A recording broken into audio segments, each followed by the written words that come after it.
In a new executive order, President Donald Trump has imposed a temporary ban on refugees coming from countries filled with people who want to kill us until we can figure out which of the refugees want to kill us and which would just like to be able to go to Starbucks without being beheaded by the people who want to kill us.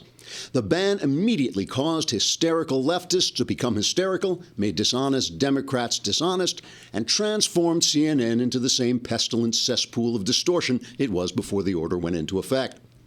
Democrat Senate Leader Chuck Schumer issued a statement about the temporary travel ban saying, quote, "There are tears running down the cheeks of the Statue of Liberty." Whereas Democrat House Leader Nancy Pelosi issued a statement saying, quote, "There are tears in the eyes of the Statue of Liberty." Authorities in New York dispatched biplanes armed with machine guns to try to dislodge the Democrats from the face of the Statue of Liberty, but the gigantic Democrats swatted the biplanes out of the sky. New York Governor Andrew Cuomo issued a statement saying, "As a New Yorker, I am Muslim, I am Jewish, I am black and gay and disabled. I am a woman seeking to control her health and choices." The governor's office later issued a correction saying Cuomo was actually an Italian-American guy with a rich fantasy life.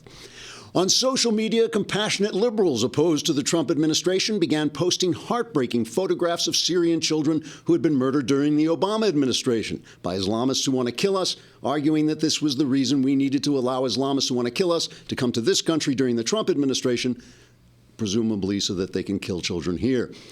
There were also demonstrations and protests at airports, many of them funded by George Soros, who wants to destroy America so there can be a global government run by people like George Soros, named George Soros.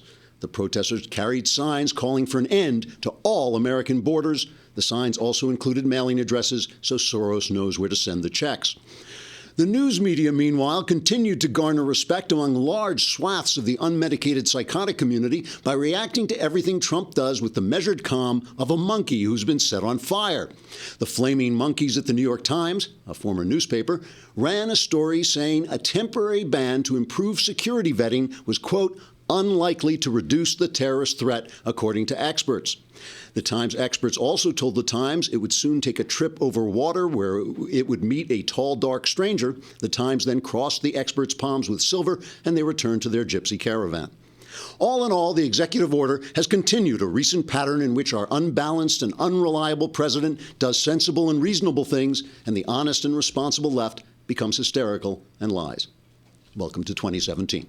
Trigger warning, I'm Andrew Klavan, and this is The Andrew Klavan Show. I feel hunky-dunky, life is tickety-boo. Birds are winging, also singing hunky-dunky-doo. Ship-shape, tipsy-topsy, the world is zippity-zing. It's a wonderful day, hurrah, hooray! It makes me want to sing. Oh, hurrah, hooray! Oh, hooray, hurrah! All right, the world is going insane. It's going insane. But we're here on the island of Andrew Klavan Show sanity, the little island of misfit sane people. So Donald Trump finally has done something I seriously dislike and has nothing to do with refugees. And we will talk about that. we also have SAG award-winning cultural correspondent Michael Knowles will be here to discuss the pro-life march. And before we get to that, let me talk about our new sponsor, Lyft, L-Y-F-T. The Lyft is the ride-sharing program. Let me explain to you how things work in L.A. so you get the picture. In L.A., you get in your car to go to dinner.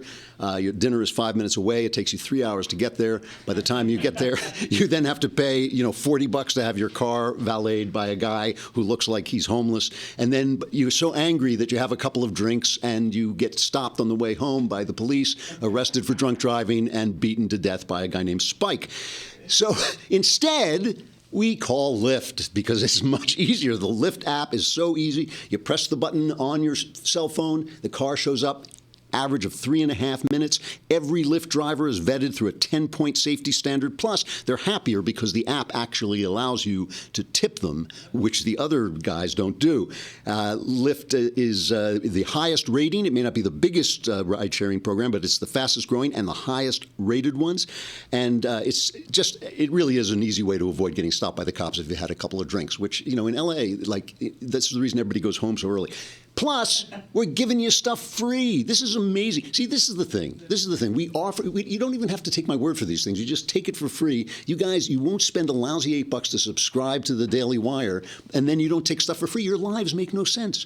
Right now, Lyft is offering a special deal. You get 3 free rides up to $10 each. That's up to $30 value when you enter the promo code Klavan. I'm not sure how to spell that. Oh wait, that's me, Klavan. Klavan. Just download the free Lyft app today and enter the promo code Klavan in the payment section, and you'll start with 3 free rides up to $10 each. That's up to a $30 value. That's the promo code Klavan, Klavan. Do it so you don't get beaten to death by a guy named Spike.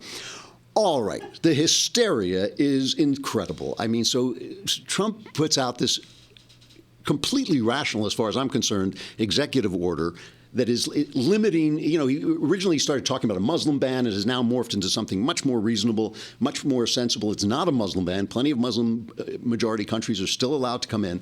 Here's what he's done, okay? Let us talk about what is actually in this order. And by the way, he sprung it on people very quickly, but we'll talk about that too. It halts refugees for 120 days, so that's 4 months to improve the vetting system.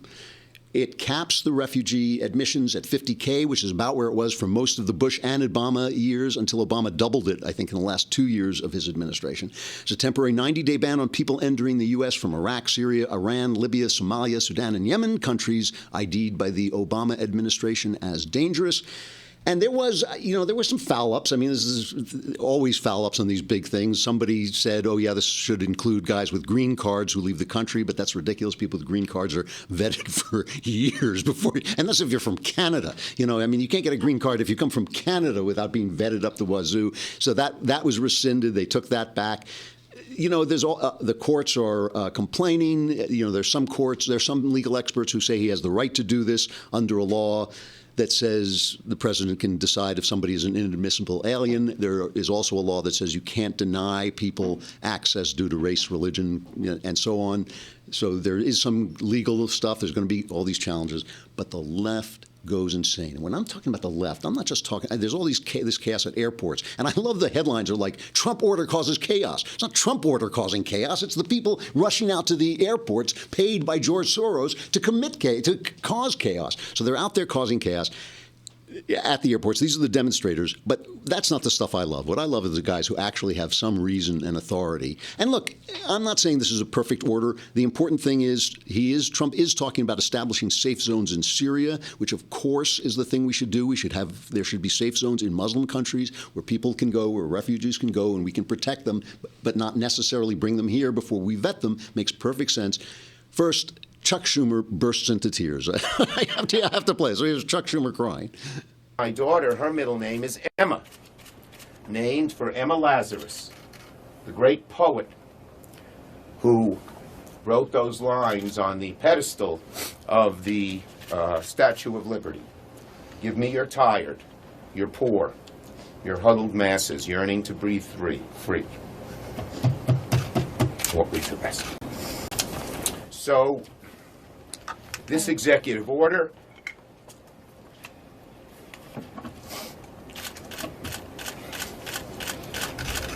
was mean-spirited and un-American.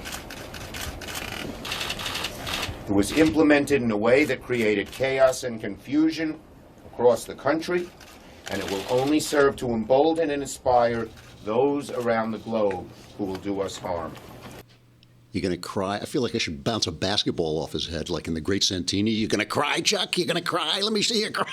I mean, first of all, they're all this thing with the Statue of Liberty. They keep taking that quote out of context. The poem on the Statue of Liberty was written by a radical socialist, Emma Lazarus. But it was not to just say, send every piece of dirt you got over here and we'll take everybody. It was talking to Europe and saying, this is the new Colossus. You had a Colossus which was based on, monarchy and based on imperialism and based on conquest. Ours is going to be based on welcome. So you can send the people that you rejected, that you treated badly, send them to us and we'll take them. That's the full context of that quote. So I love, and the other thing is this whole thing about, Trump's order is going to make Muslims violent. So the idea is basically Muslims are not violent, But if you have an order, they turn violent because you know what Muslims are like. I mean, that's basically the logic of the left at this point. So Trump was great this morning. He had a great reaction. He came out, and this is what he had to say about Chuck, among other things. We actually had a very good day yesterday in terms of Homeland Security. And someday we had to make the move, and we decided to make the move. It would be nice again if we could have our cabinet, because our cabinet, which is outstanding, is going through a lot in terms of what they're being put through in the Senate. Jeff Sessions, they made him wait an extra week. And they did that only for political reasons. It was only for, they just made him wait. I said, why did they do that? Just politics. I noticed Chuck Schumer yesterday with fake tears. I'm going to ask him who is his acting coach, because I know him very well. I don't see him as a crier. If he is, he's a different man. There's about a 5% chance that it was real, but I think they were fake tears. Trump's giving odds on how real his tears are. I love it. So this also, what I like about this is like the left is going nuts. I mean, they're going insane. And I'll go on a little bit more about some of the stuff that's happening in the press and in Hollywood. But that protest and all this, we had a good day. It was a good day, you know. Like Trump he just doesn't. So he says he's going to announce his Supreme Court pick tomorrow. But he also, and this is the stuff, of course, that's dear to my wonky little heart, he signed an order that will seek to dramatically pare back federal regulations by requiring agencies to cut 2 existing regulations for every new rule introduced. Hurrah. We're going to win so much. We're going to win at every level. Hallelujah, hallelujah, hallelujah, hallelujah, hallelujah. We're going to win economically. We're going to win with the economy. We're going to win with military. We're going to win with health care and for our veterans. We're going to win with every single facet. Zippity-doo-dah, zippity-yay. My, oh my, what a wonderful day. We're going to win so much, you may even get tired of winning. You'll say, please, please, it's too much winning. We can't take it anymore. I feel pretty, oh so pretty. I feel pretty and witty and gay. We have to keep winning. We have to win more. We're going to win more.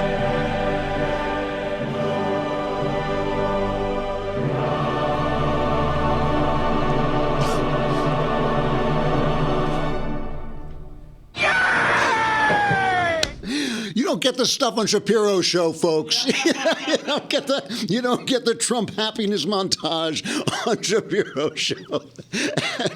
Oh man, that is really funny. So the press is going nuts, and Mario Cuomo made his silly speech. But let's just take a look at the way the press treated this. Here's Martha Raddatz, who cried when Hillary Clinton lost. Okay, so we know what an honest broker of information she is. Here she is with this interview of Sean Spicer. Listen to the question she asked. Let's talk about Iraq.